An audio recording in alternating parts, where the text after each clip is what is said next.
प्रधानमंत्री नरेंद्र मोदी को कट्टर दक्षिणपंथी तत्वों से जान का खतरा है। खुफिया एजेंसियों ने दिल्ली पुलिस को अलर्ट किया है। अलर्ट में कहा गया है कि मुस्लिमों को लुभाने की पीएम मोदी की कोशिश से कुछ दक्षिणपंथी तत्व नाराज हैं और वो उन पर जानलेवा हमला कर सकते हैं। खुफिया एजेंसियों ने दिल्ली पुलिस को भेजे अपने अलर्ट में योग दिवस पर प्रधानमंत्री नरेंद्र मोदी को आतंकी संगठनों के साथ साथ कट्टर दक्षिणपंथी तत्वों से खतरे की आशंका भी जाहिर की थी। क्या वो भारत के नागरिक नहीं है? मुसलमान क्या ईसाई भारत के नागरिक नहीं है? आज इस खबर के आने से पहले तक तो सभी चैनल से इस बात को कह रहे थे कि नरेंद्र मोदी हिंदू संगठनों के एजेंडे को लागू कर रहे हैं।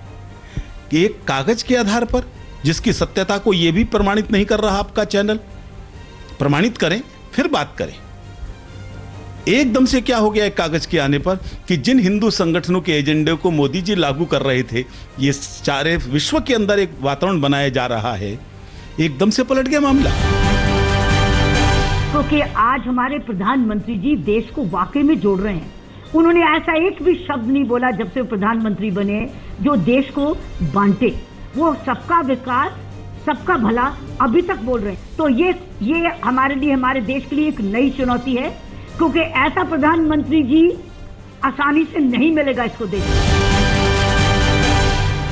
पूर्व रॉ प्रमुख एएस दुलत ने खुलासा किया है कि दिसंबर 1999 में कंधार कांड के वक्त जम्मू कश्मीर के तत्कालीन मुख्यमंत्री फारूक अब्दुल्ला आतंकियों की रिहाई के पक्ष में नहीं थे। उन्होंने ये भी दावा किया है कि उस वक्त क्राइसिस मैनेजमेंट ग्रुप और सरकार के बीच सही तालमेल नहीं होने से सही मौका भारत के हाथ से निकल गया और आतंकियों को रिहा करना पड़ा। दुलत ने गुजरात दंगों पर तत्कालीन प्रधानमंत्री अटल बिहारी वाजपेयी के रुख का भी जिक्र किया है। उन्होंने अपनी किताब कश्मीर द वाजपेयी ईयर्स के कई पहलुओं की भी जानकारी दी है। कश्मीर में हिजबुल मुजाहिदीन में शामिल हो रहे नए लड़ाकों ने फेसबुक पर अपनी तस्वीरें जारी कर सुरक्षा बलों की नींद उड़ा दी है। सबसे गंभीर बात यह है कि ये तस्वीर दक्षिणी कश्मीर के उस इलाके की है जहां से अमरनाथ यात्रा के लिए श्रद्धालुओं की आवाजाही होती है। सूत्रों के मुताबिक आतंकवादी अमरनाथ यात्रा को अपना निशाना बनाने की फिराक में हैं और फिदायीन या आत्मघाती हमला कर सकते हैं। इस अलर्ट के बाद केंद्र और राज्य सरकार अमरनाथ यात्रा पर गए हजारों यात्रियों की सुरक्षा को लेकर और भी चौकन्नी हो गई है। And let me assure you that we are fully prepared and we will make sure that such designs are not successful at all. सड़क हादसे में घायल हुई बीजेपी सांसद और फिल्म स्टार हेमा मालिनी अब ठीक हैं और उन्हें अस्पताल से छुट्टी मिलने वाली है। गुरुवार को मथुरा से जयपुर जाने के बीच दौसा के पास उनकी कार सामने से आती एक ऑल्टो से भिड़ गई थी। इस हादसे में ऑल्टो में सवार परिवार की एक बच्ची की मौत हो गई थी, जबकि दूसरे कई लोग गंभीर रूप से जख्मी हो गए थे। ऑल्टो में सवार लोगों के परिवार वालों ने हेमा के ड्राइवर के खिलाफ ओवर स्पीडिंग और लापरवाही से गाड़ी चलाने का मामला दर्ज कराया है। आरजेडी के पूर्व विधायक एजाजुल हक पर पटना में जानलेवा हमला किया गया है। पुलिस के मुताबिक कुछ अनजान हमलावरों ने हक के फ्लैट में घुसकर उन्हें चाकू मार दिया और उनकी लाइसेंस से रिवॉल्वर और स्कॉर्पियो गाड़ी लेकर फरार हो गए। हक को निजी अस्पताल में भर्ती कराया गया है, जहां पर उनकी हालत स्थिर है।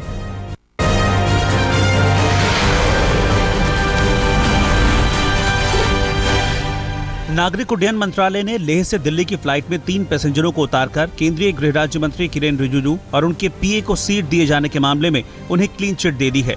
नागरिक उड्डयन मंत्रालय ने कहा है कि मीडिया ने रिपोर्ट को गलत तरीके से पेश किया।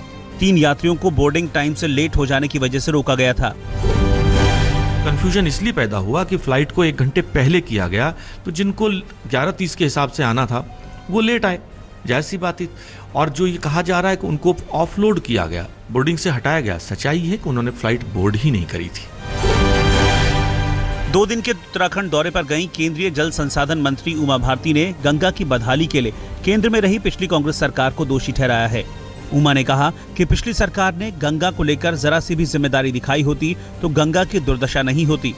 उन्होंने कांग्रेस उपाध्यक्ष राहुल गांधी पर भी चुटकी लेते हुए कहा कि सोनिया अगर उनसे राहुल के बारे में राय लेना शुरू कर दें तो वो राहुल के बारे में सार्वजनिक रूप से बोलना छोड़ देंगी। सरकार ने शुक्रवार को सामाजिक और आर्थिक आधार पर हुई जनगणना के आंकड़े साझा किए। हालांकि इस जनगणना में जाति के आधार पर भी आंकड़े इकट्ठे किए गए थे, लेकिन फिलहाल उन्हें रिलीज नहीं किया गया है। शायद इससे जुड़े विवादों को देखते हुए सरकार ने यह कदम उठाया है। दिल्ली मेट्रो का विस्तार जारी है। जहांगीरपुरी और हुडा सिटी सेंटर तक दौड़ने वाली मेट्रो अब समयपुर बादली तक जाएगी। शुक्रवार को जहांगीरपुरी से समयपुर बादली तक ट्रायल रन किया गया। इस ट्रायल रन के जरिए बादली मोड़, रोहिणी स्टेशन और समयपुर बादली नए स्टेशन मेट्रो रूट से जुड़ेंगे। इन स्टेशनों पर करीब 95% काम पूरा हो चुका है। अगले 15-20 दिनों में इसे पूरा कर लिया जाएगा। इस लाइन के खुलने से बाहरी दिल्ली में रहने वाले लोगों को फायदा होगा। इस विस्तार के साथ ही येलो लाइन अब हुडा सिटी सेंटर से समयपुर बादली तक होगी और इसकी लंबाई 49.429 किलोमीटर होगी। झारखंड के नक्सल संगठन दूसरे राज्यों के नक्सल संगठन से गठजोड़ करने की कोशिश में लगे हैं, जिससे सुरक्षा एजेंसियों की चिंता बढ़ गई है। इसमें नागालैंड, मणिपुर, असम जैसे राज्यों के सक्रिय उग्रवादी संगठनों से हथियार और ट्रेनिंग नक्सलियों को दिए जाने की पुष्टि हो चुकी है। हालांकि झारखंड पुलिस ने दूसरे राज्यों के नक्सलियों से गठजोड़ की बात को नकारा है, लेकिन वो इस बात की पुष्टि जरूर कर रहे हैं कि यहाँ के नक्सली संगठन उनसे हथियार और ट्रेनिंग वक्त वक्त पर ले रहे हैं। मध्य प्रदेश व्यापम घोटाले की जांच कर रहे एसटीएफ के 2 पुलिस अधिकारियों को धमकी मिल रही है। सूत्रों के मुताबिक एक अधिकारी एडिशनल एसपी और दूसरे डीएसपी स्तर के हैं और शुरू से व्यापम की जांच में जुटे हुए हैं। एसआईटी चीफ और पूर्व जस्टिस चंद्रेश भूषण ने बताया कि धमकी उन्हें सीधे नहीं मिली, बल्कि किसी के माध्यम से उन तक देख लेने की धमकी पहुंची है। भूषण ने कहा कि उनका काम किसी को सुरक्षा देना नहीं है, पर उन्होंने इस मामले में हाई कोर्ट को सूचित कर दिया है। हिसार में रामपाल की पेशी के दौरान समर्थकों ने जमकर हंगामा किया। हजारों की तादाद में पहुंचे समर्थकों को काबू करने के लिए पुलिस को कहीं लाठी तो कहीं बल का इस्तेमाल करना पड़ा। ये समर्थक रामपाल की एक झलक देखने के लिए सुबह से ही हिसार में इकट्ठा होने लगे थे। मुंबई में रेजिडेंट डॉक्टरों की हड़ताल खत्म हो गई है। 2 दिन की हड़ताल के बाद सरकार ने रेजिडेंट डॉक्टरों की ज्यादातर मांगे मान ली हैं। सरकारी अस्पतालों में हो रही दिक्कतों को देखते हुए सरकार ने बातचीत के बाद रेजिडेंट डॉक्टरों की 90% मांगे मान ली और ये सभी 4000 से ज्यादा डॉक्टर काम पर वापस लौट आए हैं।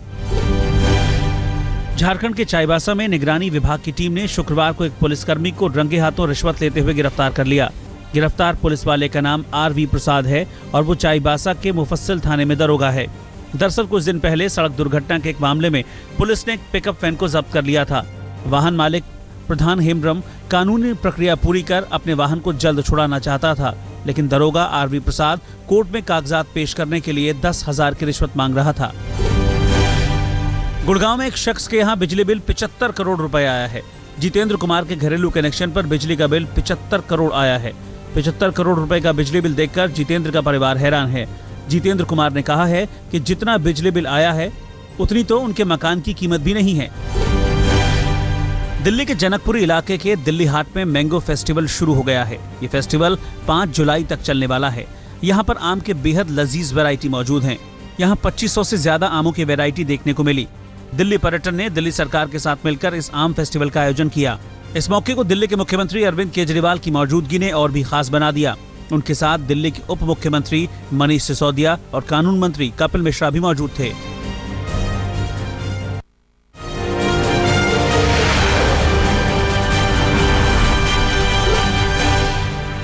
दिल्ली में अपराधी बेखौफ हैं। ताजा घटना नंद नगरी इलाके की है, जहां बाइक सवार बदमाशों ने पिस्टल की नोक पर एल्यूमिनियम एलॉय कंपनी के कलेक्शन स्टाफ से 8 लाख रुपए लूट लिए और फरार हो गए।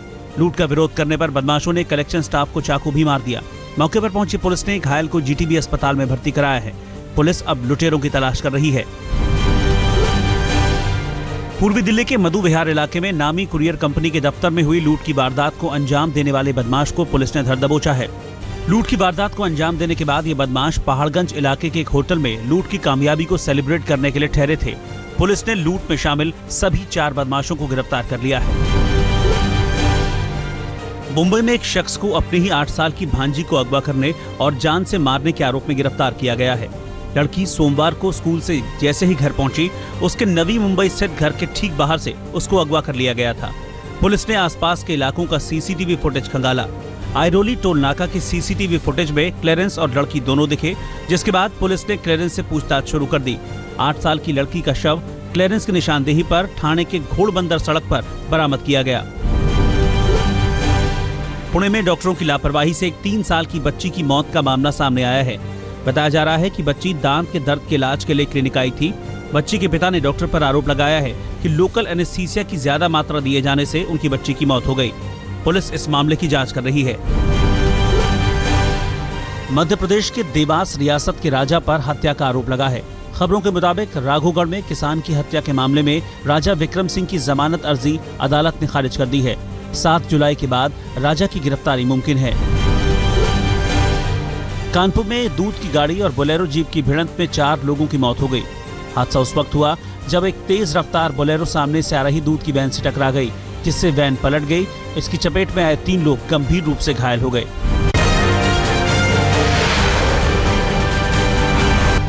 ऑस्ट्रेलिया की वर्ल्ड कप विजेता टीम के कप्तान जेम्स फॉकनर पर नशे में ड्राइविंग करने का आरोप लगा है। वाकया गुरुवार रात का है। इंग्लैंड की ग्रेटर मैनचेस्टर पुलिस ने फॉकनर को जिस वक्त नशे में ड्राइविंग करते पकड़ा, उन्होंने तय सीमा से दोगुनी शराब पी हुई थी। उन्हें मैनचेस्टर कोर्ट में 21 जुलाई को पेश होना होगा। फॉकनर इन दिनों इंग्लिश काउंटी में लंकाशायर की ओर से खेल रहे हैं। इस मामले में क्रिकेट ऑस्ट्रेलिया ने भी फॉकनर पर आचार संहिता तोड़ने का केस लगाया है। अगर आरोप सही साबित हुए तो कंगारू ऑलराउंडर पर भारी जुर्माना लग सकता है। पश्चिम बंगाल के पुरुलिया की सोमा कर्माकर ने चीन के यूहान सिटी में खेले जा रहे वर्ल्ड स्कूल चैंपियनशिप में लंबी कूद में गोल्ड मेडल जीतकर अपने शहर का नाम रोशन किया है। 11वीं की सोमा ने 5.42 मीटर की कूद लगाकर सोना अपने नाम किया। गरीब घर की लड़की के इस प्रदर्शन से जहां उसके माता पिता फूले नहीं समा रहे, वहीं देश भी इस एथलीट की तरफ उम्मीदों से देखने लगा है।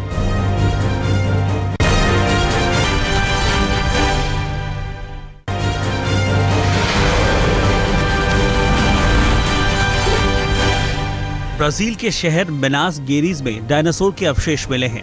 इन अवशेषों को देखकर ऐसा अनुमान लगाया जा रहा है कि इस डायनासोर की बनावट अलग तरह की है।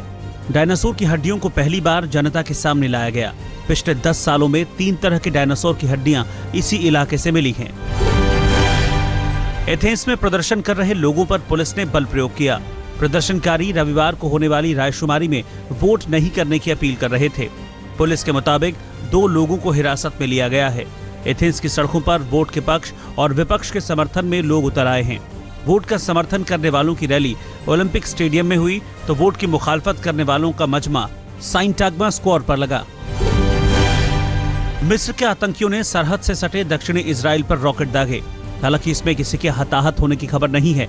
बताया जाता है कि मिस्र के सिनोई द्वीप से इस्लामिक जिहादियों ने इजराइल पर 3 रॉकेट दागे।